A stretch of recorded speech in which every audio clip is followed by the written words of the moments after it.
I'm Cheryl. And I'm Naima. We're three Black moms.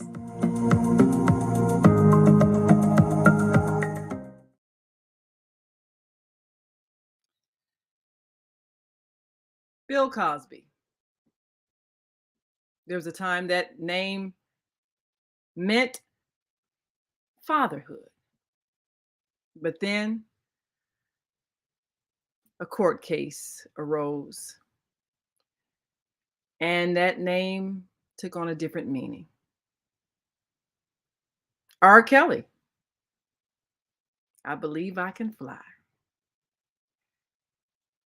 There was a time that name conjured up the words of that beautiful song.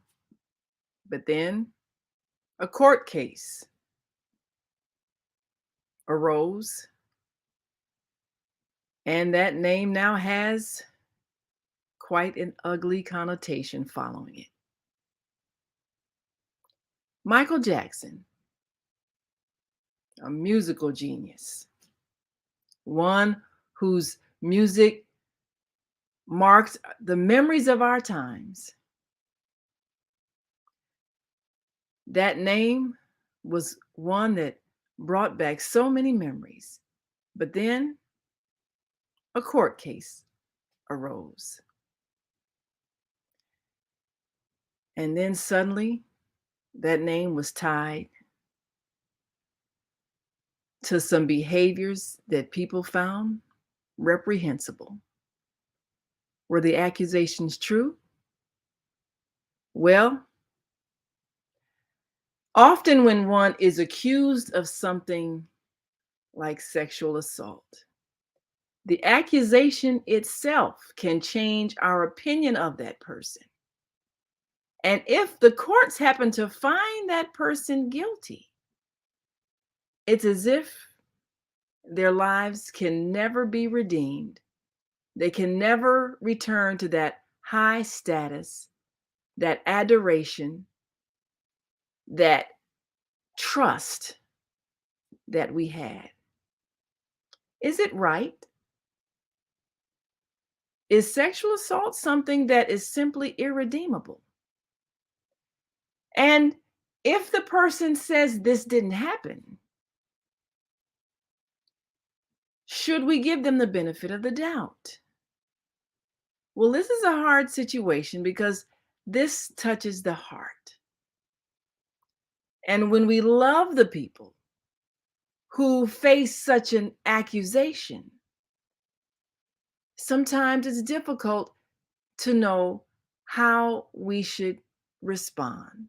So, sisters, what do you think when it comes to issues of sexual assault, accusation of sexual assault, and even forgiveness of sexual assault? How do you think we should respond in these situations? Well, I'd like to start on that. For the three men that you started with, it was more than accusations. I think that the allegations, let's call them, before the convictions, were an open secret in the industry. And these were people that we may have loved, let's say, from afar, but we forget, especially with celebrities, we don't know them. We don't know them. We don't know what they are like in their private life. We don't know what they're like when they're not on set or on stage or anything. We know the people that they portray. And we grew up watching Cosby from the time from I Spy to and all the things that he did for the industry as far as getting black stunt people in and other kind of things that he did doesn't negate the fact that this was an open secret that he had sexual encounters many of them against the women's will. This was an open secret in the industry, but because he was powerful, like Harvey Weinstein and other powerful men, nobody called him on it.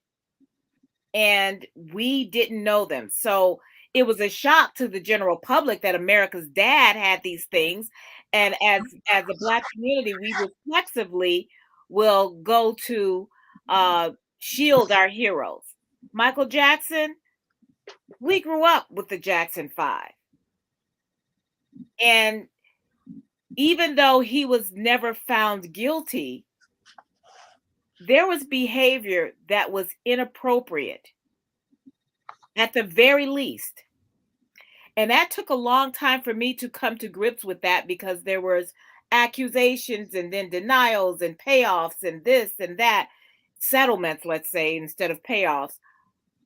But there was something wrong with the fact that we celebrate celebrity so much that we turn a blind eye to what we know is bad behavior, as if their art supersedes anything else. So I think the way we should react is the way we would with anyone else who has been accused of a crime. We need to look at that and separate the artist from the act, from the person. That's a good point. You really don't know people, even though they're famous. You don't know them.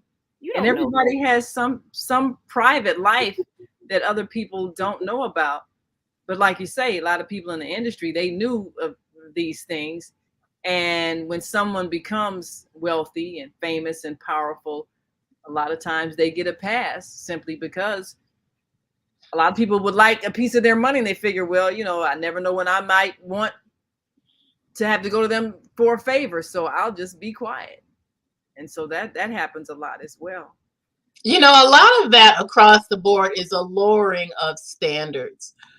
I think we felt that personal hurt when people that we admired from afar turned out to be fallen just like the rest of us. And because they had been placed on a pedestal, these people can do no wrong. I mean, look what they've done. Look how they have acted. And this is all across the board. You have people who have been elevated to a place where no one wants to hold them accountable back when they were still a nobody.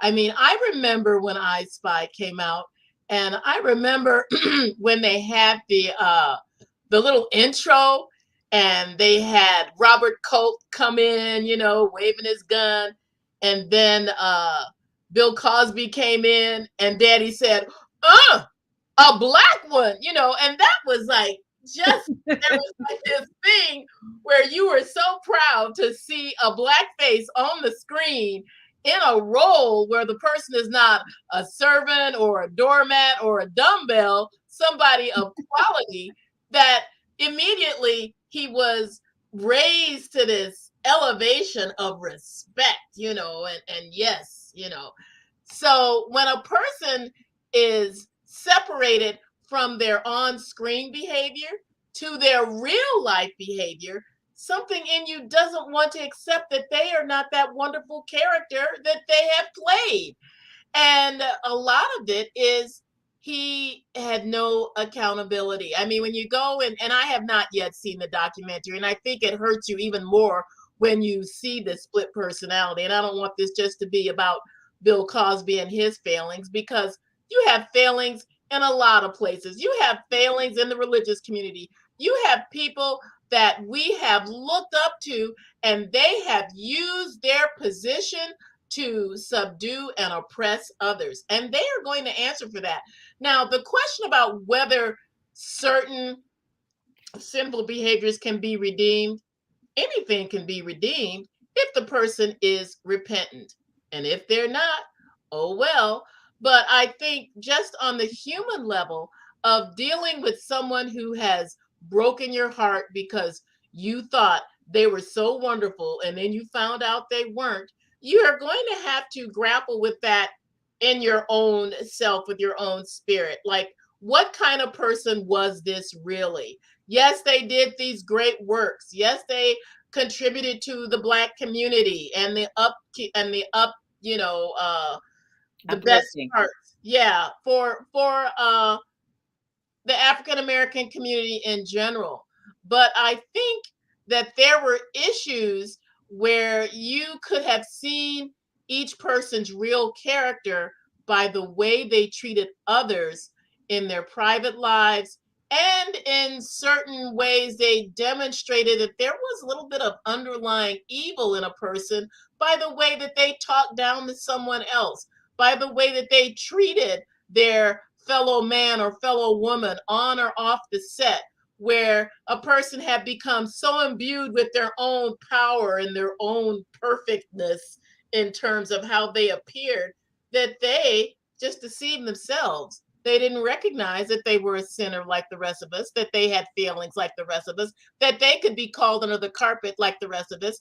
And some people, they get confronted on this side of the earth, and the others, after that, it's too late. Well, I think we have to take responsibility for putting people on a pedestal. Right. And when you make someone larger than life just because you see them on a movie screen or a TV screen, or see them perform on stage, or see them on a basketball court or a football field, whatever the case may be that gives them notoriety, and you make them this larger than life character, we're really not helping people by the hero worship culture that we've developed as a result of the mass media creating celebrities. So that's something that really needs to stop, because as you say, these are regular people living regular lives, making mistakes like every other human being. And when somebody exhibits behavior that really is inappropriate, somebody who loves them really should work toward getting them some help, some counseling, some intervention before they destroy other lives, rather than trying to cover it up. I mean, how many cases have we had with prominent people in the religious community? You find out they have committed a sexual assault, and then everybody wants to say, oh no, that didn't happen. Oh no, not so and so, they're so holy. And then you just kind of either Or shove it that's in the going rug. to reflect on us. Please don't tell on them. Well, that's the whole thing. Is there a lot of times the victim is kind of forced into silence because people don't want to damage this person's reputation, as opposed or they protect the bureaucracy of the church. yes, Exactly. And I'm not just talking about the Catholic Church, it's because there's all religious denominations, communities all religion. that will do everything to dismiss the flock that they are supposed to be leading. And they decide that the bureaucracy, the hierarchy, the power of the church, the mosque, the synagogue, whatever, is more important than the people who Yes. they are there to serve. Yes. And that is the same thing with, entertainers, whether they be athletic entertainers, because that's what athletics are. They're entertaining us, Yes. or celebrities or influencers or movies or television, that we decide that their persona, their public persona is more important to protect that brand than it is to deal with the people, the other people. And you're right, and that it does show with the way we treat, especially sexual assault, because let's recognize and acknowledge that sexual assault is not about the sex. It is about the power. It is using your power over someone, which also is a way to demean and humiliate them. And because we as a society have such weird puritanical feelings of shame about sex feelings. that Yeah, we put the burden on the victim, on the person absolutely. who was hurt. And we decide, well, do you believe them? Well, you know, why would you come up with this? Because it takes a lot. And yes, there are some false accusations, but there are a lot fewer and there are more unreported true ones. Absolutely. Yeah, I and mean, because of the shame that is attached to it. Yeah. And I happen to be reading this book with our women's group called The In Between Place, that actually talks about a lot of the sexual assaults that happened in the Bible that were not taken care of in the right way, and back in the biblical days where women absolutely had no rights. There was no Me Too movement to help women bond together, but they were in places where they were taken advantage of, where they were raped, and where they were silenced and had no opportunity for recourse. The shame was so great that if a virgin had gotten raped, she was never able to get married. And if her father didn't take up for her, she just lived a life of shame and kind of put away. And there are a lot of stories that are like that. And I think Well, that don't you we think? have what? Don't you think that that's because the Bible is very patriarchal anyway, and it is always from that point of view, instead of saying, "Well, why should the father have to take up for her? Why instead of stoning women or mercy killings or whatever they used to do and they do in some other countries, why aren't they stoning and holding Aren't the they people stoning both of them No, why aren't they stoning who, the one who did the who did assault? the assault? Who And did the it's assault? because of the culture. It is and you have to admit that we currently live in a rape culture. I know I Yes. mentioned this before when I took my daughter on her tour of one of the universities, and we had gone to the boys section, and in this really crude poster was "Women are good for cooking and sex," using crude language with a crude drawing, and we were like horrified as parents. And the tour guide wanted to say, "Oh, boys will be boys," just this really nasty thing. And we are living in a culture where that is, for all of the Me Too movements and people coming forth and ratting out the people who've assaulted them, we still live in a culture that has allowed it to somehow be okay to assault women, to assault innocent children. And the Bible just points out that it has been that way for eons. There's nothing new under the sun. And that the fact that you have men who are willing to step up in our day and age takes a lot of courage on their part, to because the people who are in the dominant role, who have the power already, for them to step back and take a courageous move toward supporting women who've been assaulted, toward changing laws that are going to protect women in the workplace at a time when I was working in the corporate world. And one of the bosses made some little rude comment to me that was some kind of sexual innuendo. And I just had to rebuke him myself. There was no going to HR and saying, I'm being bothered by this person who makes these nasty remarks every time I come into the office. And so we have made steps toward moving toward the protection of women, where you are not allowed to get away with comments, jokes, any kind of thing that is going to put you in a position of feeling uncomfortable. We have come a long way toward that, I feel. well, you know what can change that? You know what can change this whole culture? Is women. When women stop condemning women.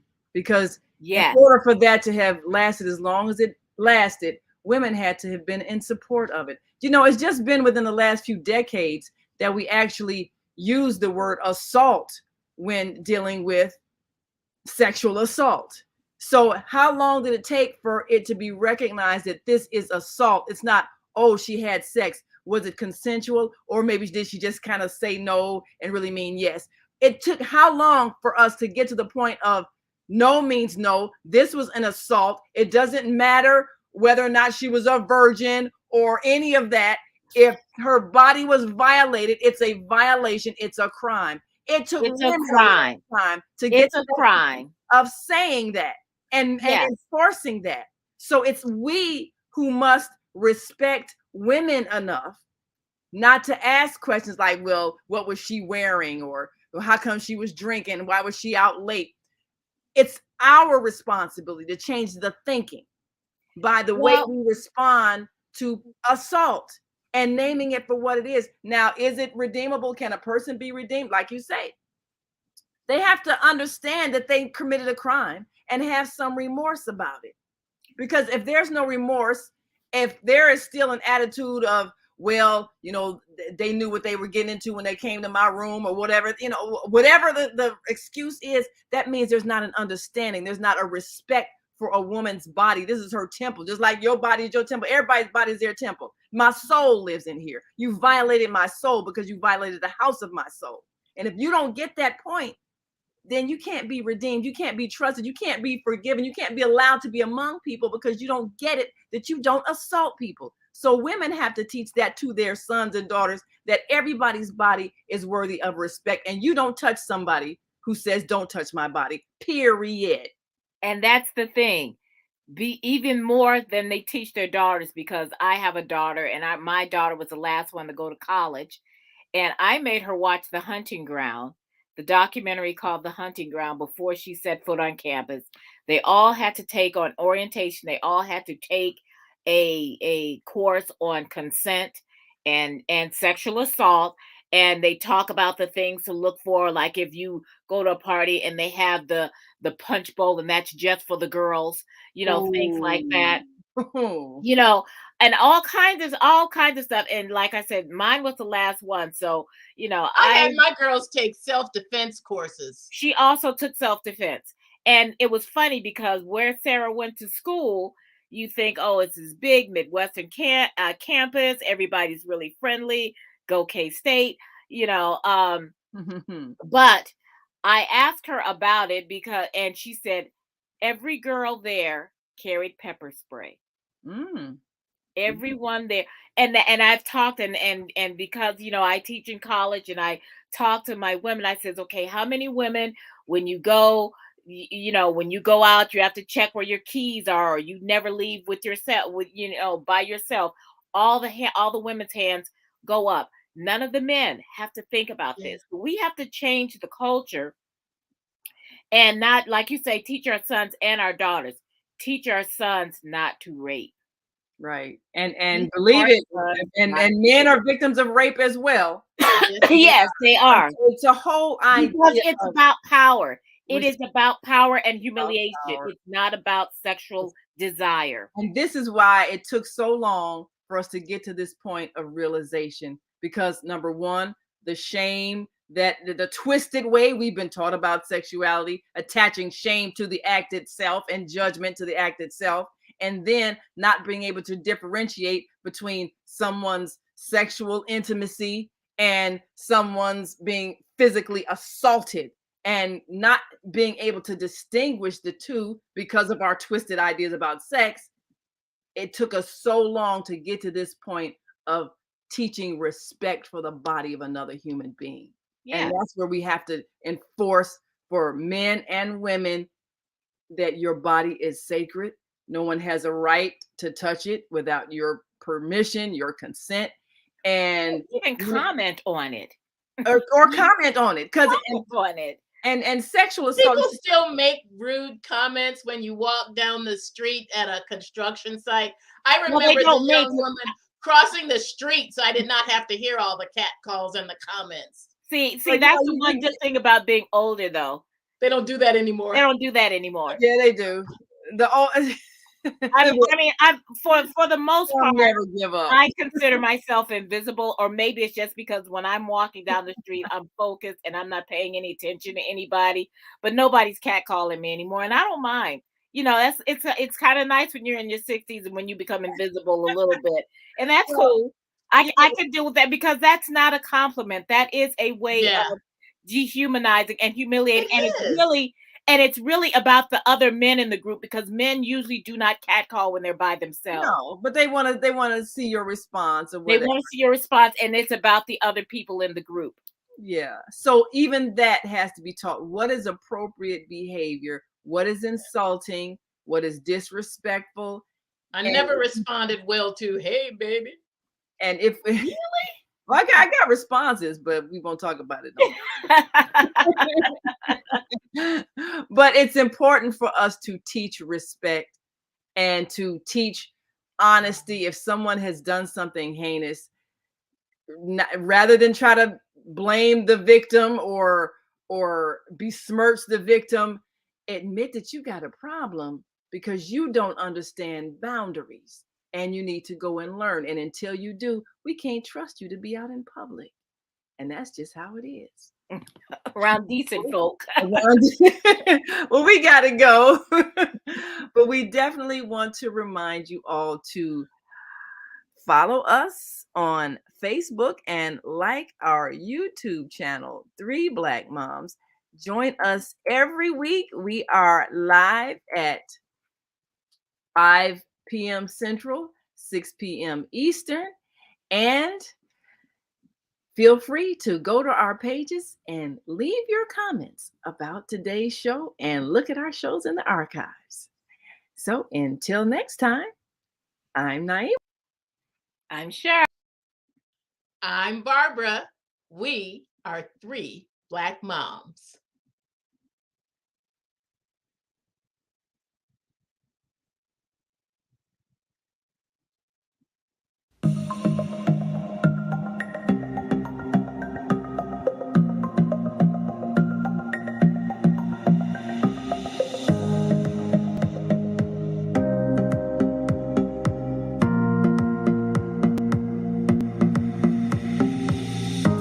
Hi, I'm Barbara.